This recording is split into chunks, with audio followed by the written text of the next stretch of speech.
जय हिंद। आज देखते हैं कि कौन कौन सी शिक्षक से संबंधित जो न्यूज़ है उसको वरीयता दी है हिंदुस्तान पेपर में। तो आइए देखते हैं। सबसे पहले जो न्यूज़ है वो यह है कि प्रारंभिक शिक्षक नियोजन की प्रक्रिया 2 जुलाई से शुरू हो जाएगी। यानी प्रारंभिक शिक्षक नियोजन प्रक्रिया 2 जुलाई से शुरू होगी। शिक्षा विभाग ने प्रारंभिक शिक्षक नियोजन का शेड्यूल जारी कर दिया है।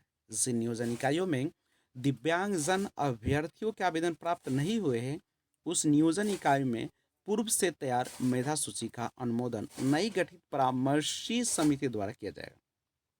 अनुमोदित सूची के अनुसार सभी अभ्यर्थियों को प्रमाण पत्र के साथ काउंसलिंग के लिए बुलाया जाएगा और नगर निकाय और प्रखंड नियोजन इकाई की काउंसलिंग जिला मुख्यालय और पंचायत नियोजन इकाई की काउंसलिंग प्रखंड मुख्यालय में होगी। शिक्षा विभाग ने इससे जुड़ी अधिसूचना जारी कर दी है और नगर निकाय नियोजन इकाई की काउंसलिंग 5 जुलाई, प्रखंड नियोजन इकाई की काउंसलिंग 7 जुलाई और पंचायत नियोजन इकाई की काउंसलिंग 12 जुलाई 2021 को निर्धारित की गई। वहीं जिन नियोजन इकाइयों में दिव्यांगजन अभ्यर्थियों के आवेदन प्राप्त हुए हैं, उस नियोजन इकाई में नियोजन की प्रक्रिया बिहार पंचायती राज अधिनियम 2006 तथा संशोधित बिहार पंचायती राज अध्यादेश 2021 के अधिनियम की धारा के अंतर्गत गठित परामर्श समिति द्वारा किया जाएगा। जिला शिक्षा विभाग ने नियोजन से संबंधित सभी निर्देश नियोजन इकाइयों के लिए जारी कर दिए हैं। शिक्षा विभाग की ओर से जारी अधिसूचना के अनुसार प्रत्येक नियोजन इकाई द्वारा काउंसलिंग के दिन अपराह्न 5 बजे तक रिक्त पदों के आधार पर चयनित अभ्यर्थियों की सूची जारी करते हुए इसकी सूचना जिला मुख्यालय को देंगे। प्रमाण पत्र विभाग के वेबसाइट पर होगा अपलोड। काउंसलिंग के अगले दिन नियोजन इकाई द्वारा चयनित अभ्यर्थियों की सभी शैक्षणिक और प्रशैक्षणिक प्रमाण पत्र जिला कार्यक्रम पदाधिकारी को उपलब्ध कराएंगे और जिला कार्यक्रम पदाधिकारी द्वारा इन सभी प्रमाण पत्रों को विभागीय वेबसाइट पर अपलोड कराकर सत्यापन सक्षम प्राधिकार से कराना सुनिश्चित करेंगे। सत्यापन के बाद नियोजन इकाई द्वारा चयनित अभ्यर्थियों का नियोजन पत्र निर्गत किया जाएगा। चयनित अभ्यर्थियों के सभी प्रमाण पत्रों का संधारण नियुक्ति की प्रक्रिया पूरी होने तक जिला कार्यक्रम पदाधिकारी द्वारा किया जाएगा। आगे देख सकते हैं। आगे न्यूज़ है, ये बहुत अन्याय हुआ कल। शिक्षक अभ्यर्थियों पर लाठीचार्ज और गिरफ्तारी का जो विरोध। शिक्षक अभ्यर्थियों पर लाठीचार्ज और गिरफ्तारी पर ऑल इंडिया स्टूडेंट्स फेडरेशन ने गहरा रोष जताया है। मंगलवार को AISF के जिला कोषाध्यक्ष सह चेहरा कला के शेहान गांव निवासी धर्मेंद्र क्रांति ने कहा कि लाठीचार्ज एवं दमन का रास्ता छोड़ शिक्षक अभ्यर्थियों से सरकार वार्ता करे। लाठीचार्ज करने पर वाले पुलिस अधिकारियों ने महिला अभ्यर्थियों को भी दौड़ा दौड़ा कर पीटा। बहुत बुरी खबर है ये। और देख सकते हैं काफ़ी न्यूज़ है इसके लेकर। शिक्षक अभ्यर्थियों पर लाठीचार्ज की निंदा। शिक्षक पात्रता परीक्षा में उत्तीर्ण अभ्यर्थियों के प्रदर्शन पर पुलिस लाठीचार्ज की CPM ने निंदा की है।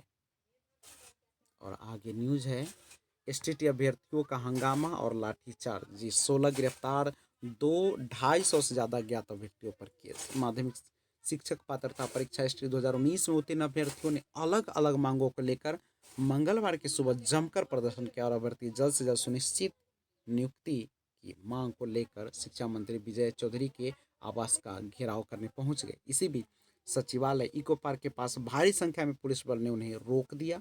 काफ़ी देर तक नारेबाजी करते रहे। पुलिस के समझाने के बावजूद STT अभ्यर्थी पीछे नहीं हटे और अंत में प्रदर्शनकारियों पर पुलिस ने लाठी चार्ज कर उन्हें तीतर बितर कर दिया। तो आगे देखते हैं। ये है न्यूज़। नियुक्ति की मेधा सूची नहीं है। STT मंत्री उन्होंने स्पष्ट तौर पे कहा, शिक्षा मंत्री ने, कि नियोजन इकाई द्वारा तैयार मेधा सूची के आधार पर होगी नियुक्ति और STT अभ्यर्थी उत्तीर्ण अभ्यर्थी किसी बहकावे में आकर परेशान न हो। और ये देख सकते हैं किस प्रकार से पटना में मंगलवार को इको पार्क के पास प्रदर्शनकारी STT अभ्यर्थियों पर लाठीचार्ज करती हुई शिक्षा मंत्री विजय कुमार चौधरी ने साफ साफ कहा कि STT उत्तीर्ण अभ्यर्थियों को यह समझना चाहिए कि अब पात्रता परीक्षा की मेधा सूची है, नियुक्ति की मेधा सूची नहीं है। मंगलवार को STT उत्तीर्ण एवं मेधा सूची में शामिल अभ्यर्थियों के प्रदर्शन पर शिक्षा मंत्री ने कहा कि माध्यमिक शिक्षक पात्रता परीक्षा 2019 के उत्तीर्ण अभ्यर्थियों को परेशान होने की आवश्यकता नहीं है। जो अभ्यर्थी उत्तीर्ण एवं मेधा सूची में उनकी स्थिति पूर्ववत बरकरार है और उन्हें कोई मेधा सूची से बाहर नहीं कर सकता। शिक्षा मंत्री ने यह भी स्पष्ट किया कि शिक्षक पद पर नियुक्ति नियोजन इकाई द्वारा तैयार मेधा सूची के आधार पर होना है और न कि एसटीटी पात्रता की मेधा सूची के आधार पर। कहा कि नियुक्ति हेतु मेधा सूची तो नियोजन प्राधिकार मसलन विभिन्न जिला परिषद व नगर निकायों द्वारा रिक्तियों के विज्ञापन के बाद तैयार की जाएगी एवं प्रकाशित की जाएगी। नियोजन इकाई द्वारा रिक्तियां कोटिवार विज्ञापित की जाएगी। अभ्यर्थियों को ऑनलाइन आवेदन जमा करना होगा और नियुक्ति की मेधा सूची इकाई बार आवेदन करने वाले उत्तीर्ण अभ्यर्थियों के आधार पर अलग अलग तैयार की जाएगी। इस प्रक्रिया में शामिल होने के लिए सभी एसटीटी उत्तीर्ण अभ्यर्थी पात्रों ने अपील की है कि एसटीटी उत्तीर्ण अभ्यर्थियों को किसी के बहकावे या उकसावे में आकर परेशान होने की आवश्यकता नहीं है। सरकार सभी अभ्यर्थियों के प्रति न्याय करने हेतु सजग है। जय हिंद।